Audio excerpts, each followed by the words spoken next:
নমস্কার বন্ধুরা, কিভাবে ফুলঝুরি পিঠা বানাতে হয় আমি এখানে চাউলের গুঁড়িটা টিকে নিয়েছি।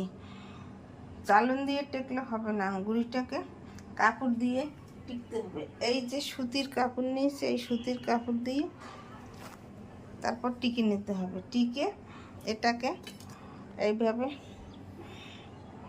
গুলে নিতে হবে জল দিয়ে আর একটু লবণ দিয়ে।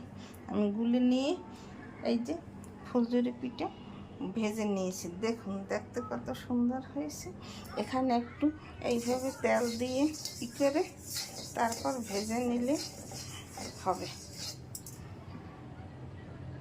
আমার এই ফুলঝুরি পিঠা তৈরি হয়ে গেছে। আমি এইভাবে সবগুলো তৈরি করে নেব। তারপর রোদ্রে শুকিলে তেলে ভাজলে তারপর খাওয়ার উপযোগী হয়ে যাবে। এইভাবে মানে তৈরি করে খেয়ে দেখবেন, খেতে খুব সুস্বাদু লাগবে। আমার চ্যানেলটিকে লাইক কমেন্ট শেয়ার করে পাশে থাকুন।